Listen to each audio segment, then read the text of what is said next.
Hello and welcome to the Wolf Pack. On today's episode, we will be discussing what is the best deck of the format. Alright, so let's get into it. In my opinion, the best deck of the format goes without saying. It is Tearlaments. So, what is Tearlaments? It's RNG deck. I mean, you pretty much are milling similar to Lightsworn, but to not be mistaken with its counterpart. You don't really see many Lightsworn Tearlaments variants. I've seen some builds run Curious, but outside of that, there's not really much Lightsworn teched in.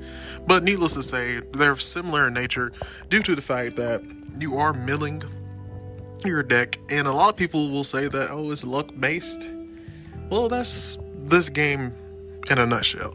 The game is a luck based game. There is no really nothing else you can say about it. Most of the meta formats, no matter what decks are the best decks, it comes down to a dice roll.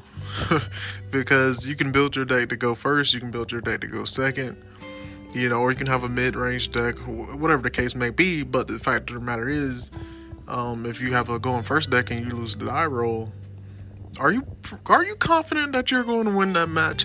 I guess if your opponent bricks, and for people listening to this that don't know what bricking means, when your opponent you or your opponent just don't have a good hand. But if you're banking on your opponent bricking, okay, you're banking on your opponent bricking if you lose the die roll because you've set your deck up to mostly only have going first plays and really no going second plays, then is that not luck if you win the die roll and you end up going first? Obviously, it's luck based. So this game is, in a nutshell, luck based. So with that being said, you can't dismiss the fact that even though Tearlaments mills cards to the graveyard to fusion summon powerful monsters from the extra deck, you can't dismiss the fact that it's just hands down the best deck right now. I mean, the second best is going to be Sprite, and that's just generally what you're going to be seeing at these more competitive tournaments. As far as local goes, you may have some flow players, or floof, Loneries, whatever you want to call them, birds, as I call them, which I guess I could go for the countless other bird decks. I'm a Sigmoric player here, so Sigmoric player. So, it just depends on that. But anyway, as far as locals goes, anything can top, anything can be good at locals. You could have a Crystal Beast deck top and win locals, and it'd be the best deck at the locals.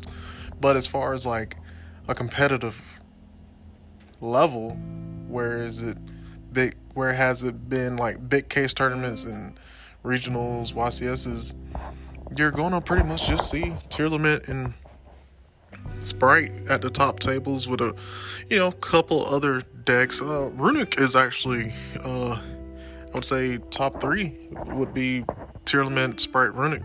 Runic is I guess you would say the opposite of Tearlaments in the sense of milling, because Runic is trying to mill your opponent.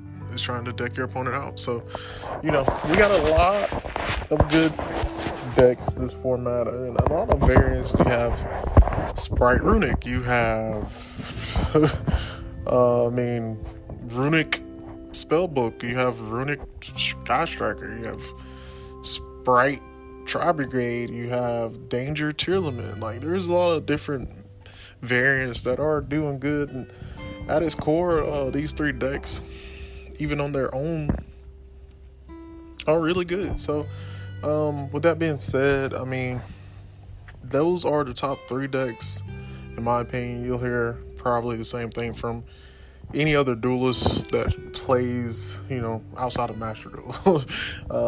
And not to say that if you're not running these decks, you're going to just automatically lose, but you need to be prepared for these decks whenever you go to a tournament. So, whether it be locals, regionals, or YCS. Alright, so As always, this is Wolfpack TCG. Check us out on YouTube. We're gonna start posting more on there, case openings and box openings, stuff like that. Check us out on Instagram, and that's all for today. So, peace.